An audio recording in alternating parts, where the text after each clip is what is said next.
Magandang araw mga bay. Ito po si Bert ng Bert Talks. Sa puntong ito ay pag-uusapan natin yung isang nasagap natin na balita tungkol sa isang kongresista, isang party list representative sa Kamara de Representante kung saan gusto niyang o may punos siya, no? Parang sa bagay yung panukalang batas na gawing krimen o hindi lang basta krimen kundi heinous crime talaga ang pagkaka-involve ng isang kandidato sa vote buying. Okay? So, dito, pag-uusapan natin yung mga ah, o anong effect nito sa ating bansa sa Pilipinas. Dito, makikita natin sa isang news item, Solon wants to criminalize vote buying, vote selling, and here are the proposed penalties. So may mga penalty yan, no? So sabi dito at babasahin natin. Malasakit at Bayan Party List Representative Anthony Golez wants to criminalize both the acts of vote buying and vote selling, which is believed to be a common activity during every election season. So yung tinitira niya, pareho yung bumili ng boto at yung nagbenta ng boto. Kung sa bagay yung kandidatong nagbibigay ng pera para iboto siya at saka yung nag-receive o tumanggap ng pera para iboto yung kandidatong nagbigay sa kanya ng pera. So tawag dito suborno sa amin sa Bisaya, no? Pero generally tawag sa English is bribery, okay? Or vote buying to be exact in this case, no? The congressman filed House Bill number 1709 titled An Act Defining and Declaring Vote Buying as a Heinous Crime, prescribing penalties, therefore, and for other purposes, otherwise known as the Vote Buying is a Heinous Crime Act. Again, under Golez's measure, politicians who offer money or anything of value, including the promise of employment and any office, and granting of public or private contract in exchange for votes during elections, shall face imprisonment ranging from 20 to 40 years, a fine of no less than 5 million pesos, and perpetual disqualification from holding public office. Kung magiging batas to, kung lang, kasi alam naman natin yung House of Congress, yung Senado at saka yung Kongreso ay mostly diyan ay nanalo kasi bumili nga ng boto, no? Hindi naman lahat pero marami talaga diyan, no? So 'yun yung mahirap kung paano ipasa yung bill na ganito na napakaganda sana. Pero ang tendency is hindi makakalusot kasi paano ba naman makakalusot 'yan? Yung mag-a-approve nito yung mismong mostly sa kanila mga vote buyers, mga violators ng law itself because we already have a law against vote buying. Pero ito, pinalakas. Kung sa baga, itong version na to, yung pinalakas na anti-vote buying law. No? So, yung mga kandidato na magpa-promise na, okay, pag iboto mo ako, bibigyan kita ng pera o pag iboto mo ako at pag nanalo ako, bibigyan kita ng kontrata. Let's just say for example, ako naging kongresista. Yung isang kontraktor o sino mang grupo na nag-invest sa akin or tumulong sa akin para manalo ako, no? Sasabihin ko sa kanila pag manalo ako bibigyan ko kayo ng kontrata. So I will favor them in the event na meron akong proyekto. So 'yon tinawag na illegal. Hindi dapat na isang gawain ng kongresista o sino man na representante o nasa gobyerno, no?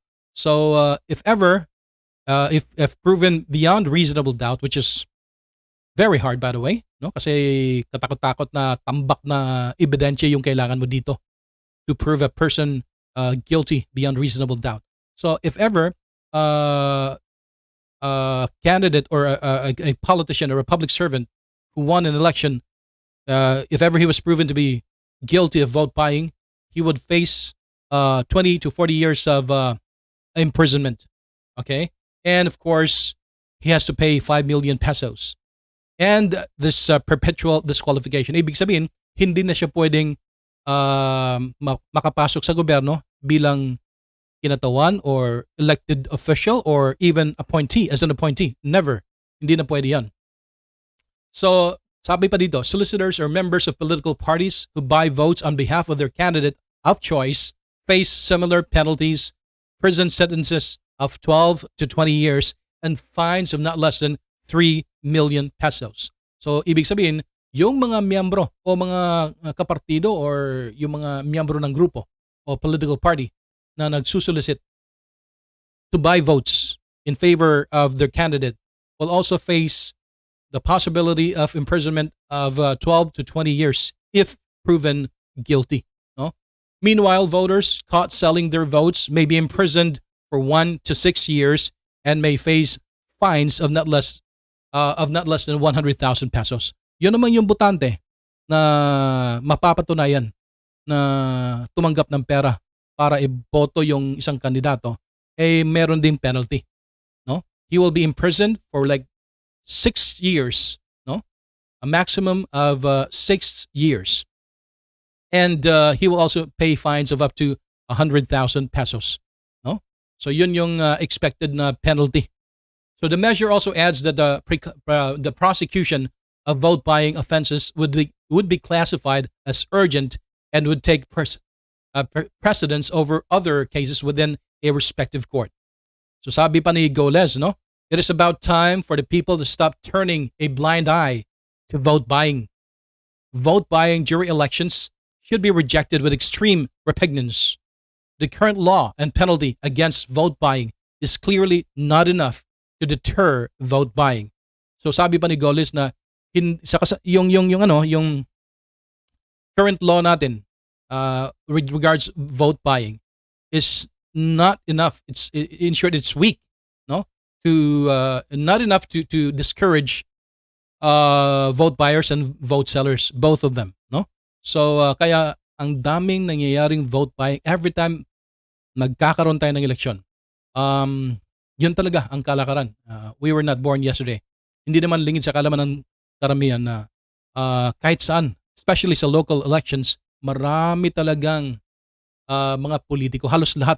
Hindi naman lahat pero majority, lalo na yung nasa mga mainstream, no, na mga politiko na bumibili talaga ng botos. In fact, to be blunt about it, majority of those who won the elections, they won because they bought votes from the people.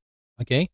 So hindi maganda yung resulta kasi nakita naman natin yung Pilipinas hanggang sa ngayon, no? Ilang taon na tayo naging republika. At tapos makikita natin kasi prevalent yan kahit noon pang araw hanggang sa ngayon, lalo na ngayon, prevalent yung vote buying. So sa vote buying kasi tayo yung talo yung mamamayan. Kasi hindi tayo makakapag-produce ng magagaling na mga leaders. Kasi yung isang tao, halimbawa sa isang lungsod, sa isang syudad, pag may pera siya, halimbawa drug lord siya or gambling lord or anong klaseng lord ba yan, basta may pera, pwede siyang tumakbo sa eleksyon.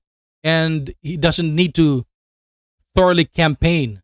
He only needs to have leaders sa mga barangay na bibigyan ng pera, tapos yung mga tao na yun yung mag-work talaga to penetrate yung pinaka CTOs kung saan marami yung mga tao na ililista nila para bigyan ng pera para iboto yung kandidato nila. So talaga deep-seated talaga, no? Napakalalim ng actually vote buying is a form of corruption, no? So pag ganun, pag halimbawa isang drug lord or gambling lord or sindikato, no? O kahit sino na may pera na gustong pumasok sa public service at pagkakitaan yung public service na yon, yung posisyon na yon, pwedeng-pwede. So ibig sabihin, yung mga matatalino, yung mga taong nararapat, yung may mga vision, no? Yung mga visionary na tao, yung may technical know-how, pero walang pera, hindi talaga mananalo. So mostly sa kanila, mga independent candidates, yung mga taong may abilidad, no? Ang daming mga taong maabilidad pero walang partido at walang pera kaya hindi nakakapasok sa public service. May mga planong magaganda. Alam ko yan kasi naging kandidato din ako sa yung nakalipas na eleksyon, no? Ang dami kong nakausap na mga kandidato na independent kasi independent ako, no? So, yung mga independent na candidates, kung pakikinggan mo yung mga plano nila, yung mga platform of governance, yung mga plataforma ng gobyerno, ang gaganda, ang gagaling. Pero yun nga lang, walang impluwensya kasi walang pera. Hindi sila maririnig sa mga radyo at telebisyon at hindi sila mapapublish kasi mismo ang media hindi masyadong nagko-cover sa mga independent candidates kasi wala naman sila makukuha na pera. Doon sila nagko-cover sa mga mayayaman at malalaking partido na merong pera. Hindi naman ibig sabihin na lahat ng media corrupt. Pero ibang usapan din yon. Pero definitely sa media mismo may corruption. Kasi yun na nga, naranasan ko yun. At some point, lahat ng mga kandidato supposedly were to be interviewed. Pero ang nangyari nakikita natin. Nakikita sa dalawang mata ko. Yung mga kandidato na mapera, yun ang inuunang ini-interview ng media. Pero yung walang pera, well, paminsan-minsan ini-interview pero minsan nga hindi lumalabas sa kanilang mga programa o balita. Mostly, yung mga malalaking partido at yung mga kandidato na mapera, yon ang pinapublish at hina-highlight even sa social media, no? So hindi ko naman sinasabi na lahat ng mayayaman o yung mga kandidato na may pera masama. Meron din mga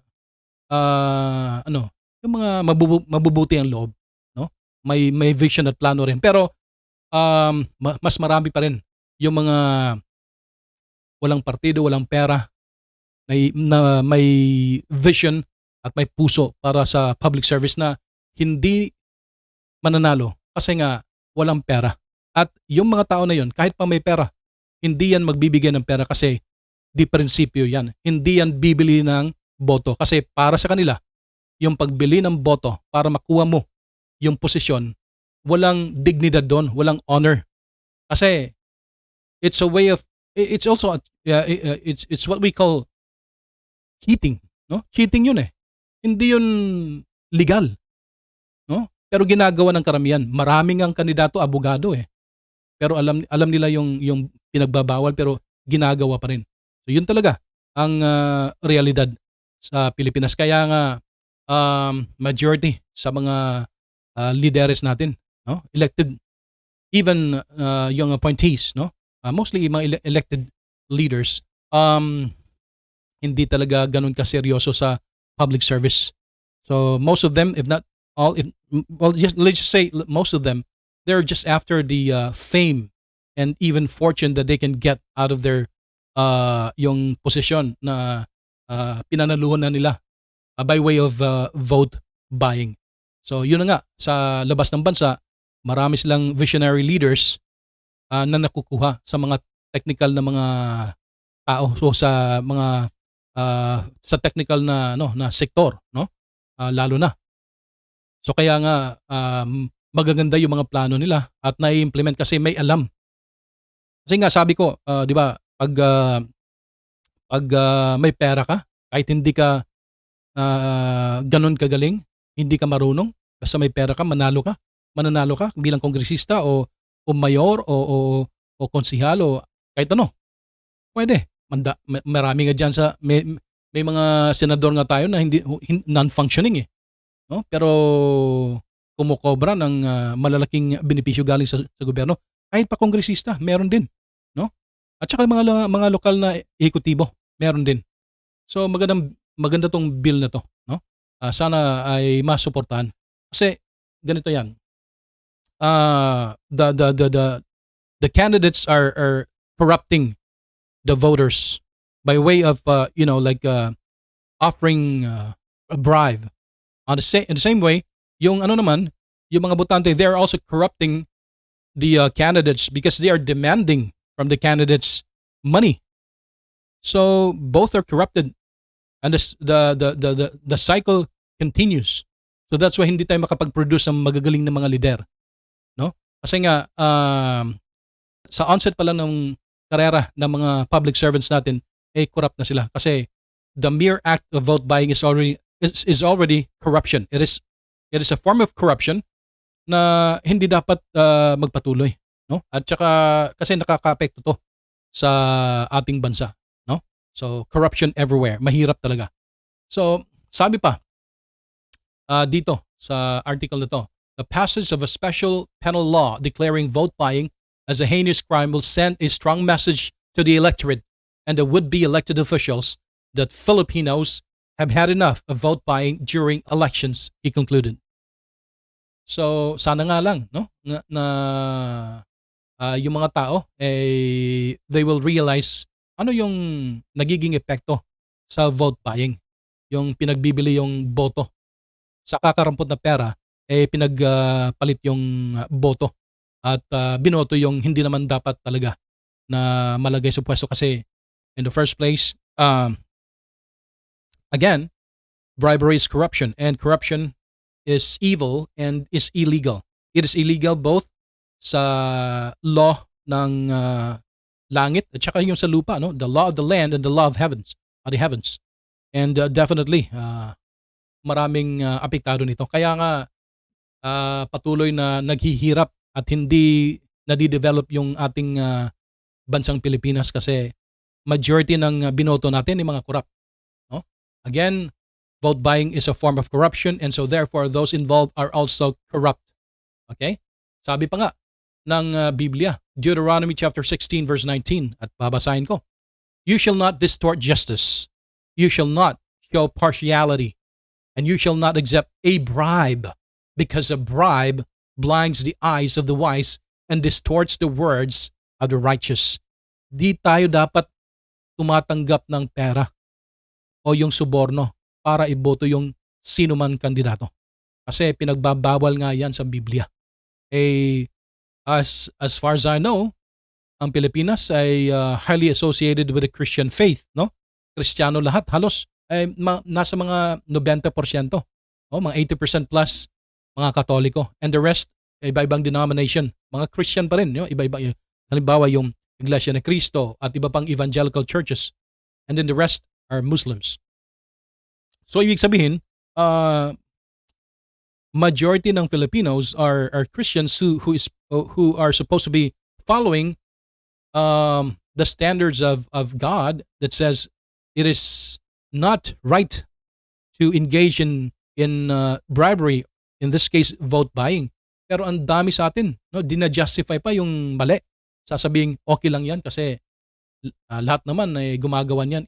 Hindi ibig sabihin na kung lahat ay gumagawa, tama na. Ang tama pa rin yung sa Biblia, no? So, Kristiyano ka man o hindi, even the Muslims or other religions, they do not promote bribery. Ito yung sample, no? Sa nangyari dito sa Mindanao, no? A reflection of what has happened after the election. Ang daming perang lumabas. Kaya nga may na detect na spike of yung sa sales sa cellphone. Nang dahil sa pera na natanggap ng mga tao during sa election period. Ito, this article was way back May 15, 2022. Hindi pa lang katagalan, no? Pagkatapos ng May 9 election. So, vote buying spree drives mobile phone sales. Ito, headline ng Enquirer, no? Ito yung sabi. San Francisco, Agusan del Sur, Philippines. Ito sa San Francisco. Hindi sa California, kundi sa Agusan del Sur, dito sa Mindanao. Kasi ako, Mindanao-based ako, Cagayan de Oro. So, medyo malapit kasi sa Maynila. Sa amin dito, sa Agusan. Okay. At ito nangyari. Mobile phones are selling like hotcakes after the May 9 general elections thanks to local politics. See? Bakit? It says here, for 2 straight days after the polls, 2 araw sunod-sunod, no? Many of the popular mobile phone brands were sold out in the 3 shopping malls in this province as residents from neighboring towns of Tagbina, Barubo, and Lianga in Surigao del Sur province went on a shopping frenzy. Bakit? Parang yung nangyari kasi maraming tao na pumunta sa mall at bumili ng cellphone. So hindi siya usual, no? Sabi dito, they practically stormed the Gaisano Grand Mall, Gaisano Capital, and Davao Central Warehouse on Tuesday and Wednesday. So dalawang araw, openly joking about their windfall from the vote buying spree involving some politicians running for congressional and provincial posts. A salesman at a mobile phone store in Gaisano Grand said his shop sold at least 180 units of Vivo and Riel and Realme brands in the 2 days following the polls. He said there were stalls in the mall that also sold mobile phones and which experienced brisk sales until the items ran out of stock.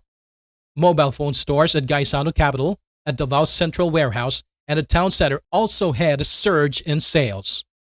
Most of the brands in demand sold at 6,000 pesos to 7,000 pesos per unit. Oh, tingnan mo. Ang brand yung presyo typically is around 6,000 to 7,000 pesos.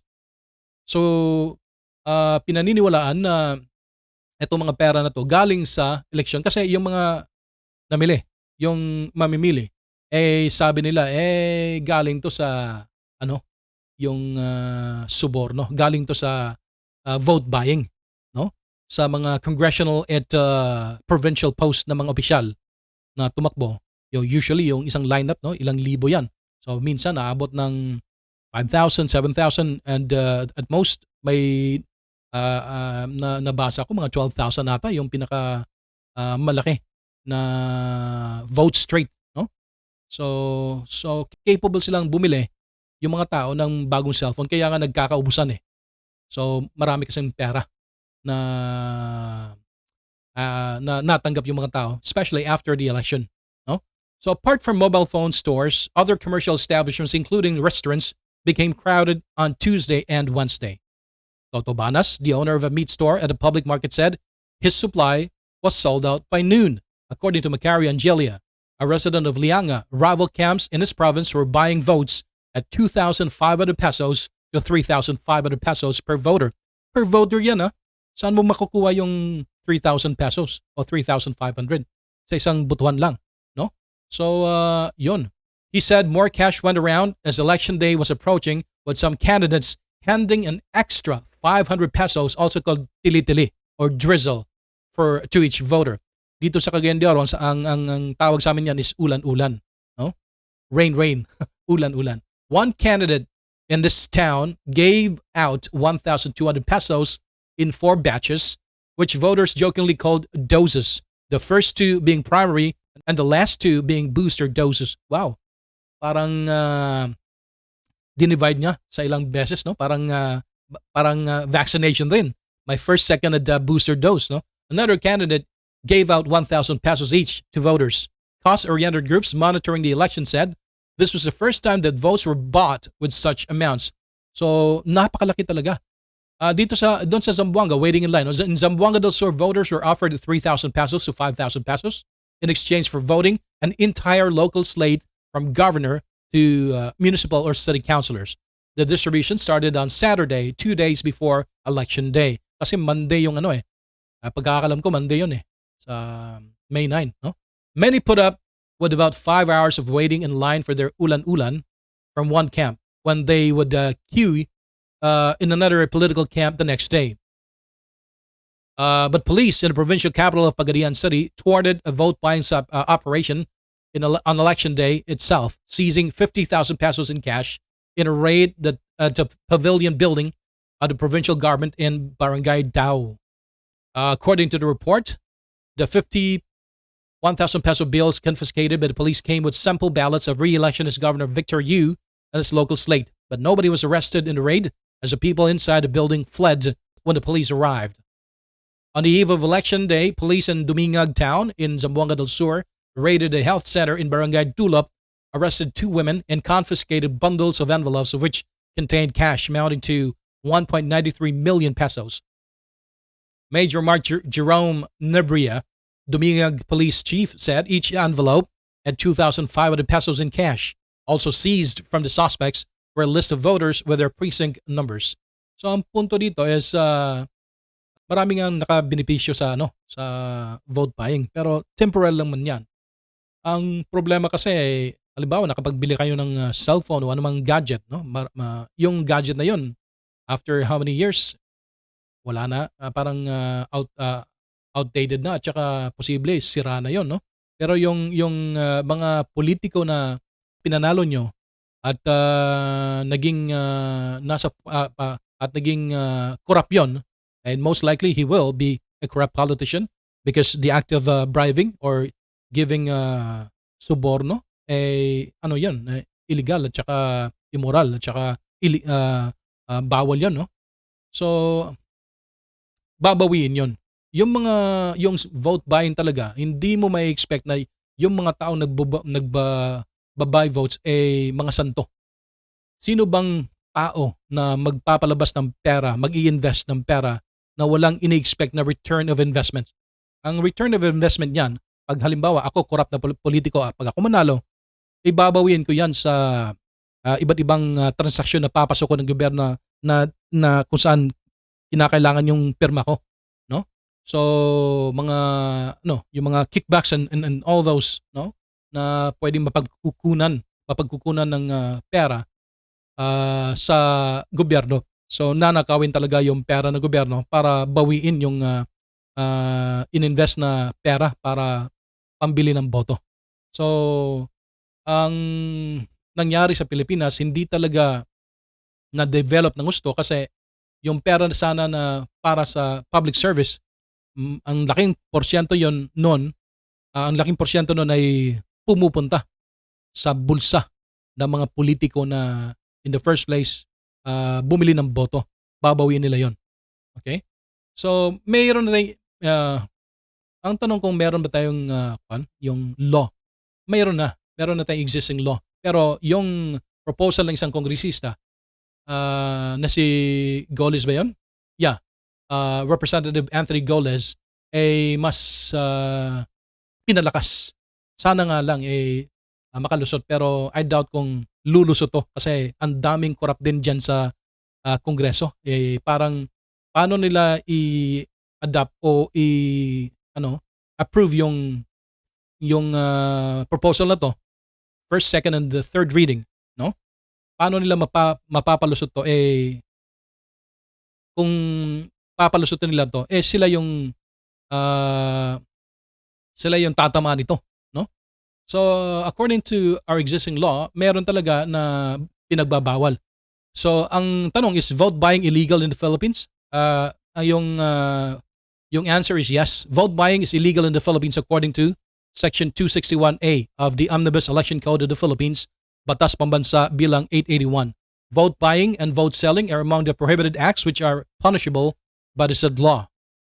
So who's guilty of vote buying? According to Section 261A1 of the Omnibus Election Code of the Philippines, any person who gives, offers, or promises money or anything of value, gives or promises any office or employment, franchise or grant, public or private, or makes or offers to make an expenditure directly or indirectly, or cause an expenditure to be made to any person, association, corporation, entity, or community in order to induce anyone or the public in general to avoid for or against any candidate or withhold his vote in the election, or to vote for or against any aspirant for the nomination or choice of a candidate in a convention or similar selection process of a political party.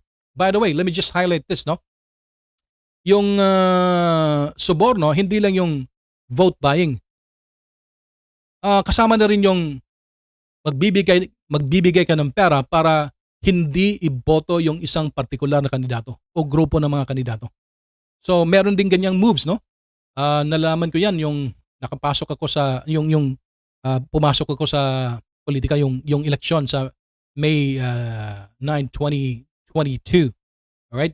During the campaign period, I talked to a lot of politicians, and yun na nga, sabi nila, meron talagang operasyon o operation na ginaganap lalo na prior sa eleksyon na kung saan yung ibang mga kandidato o partido ay nagpapakawala ng pera, no?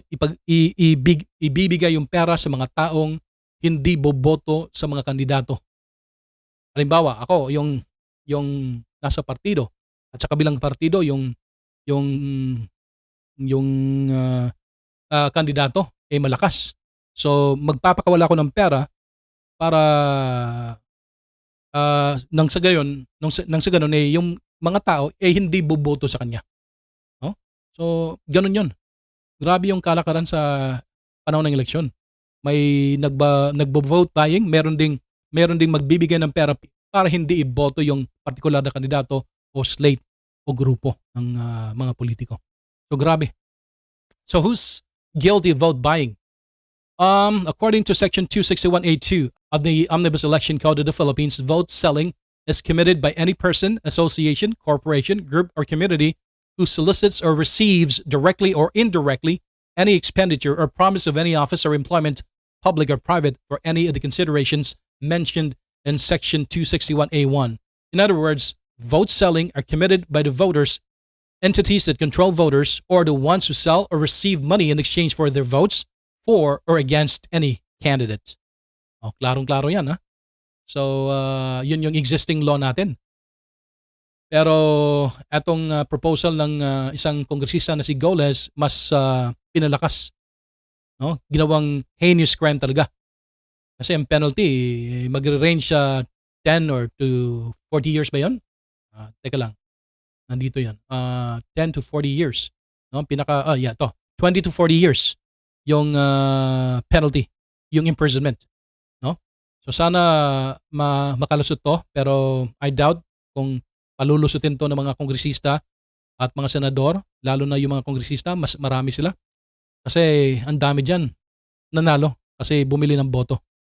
Hindi naman sa ano, pero yun naman talaga ang totoo, no? Sana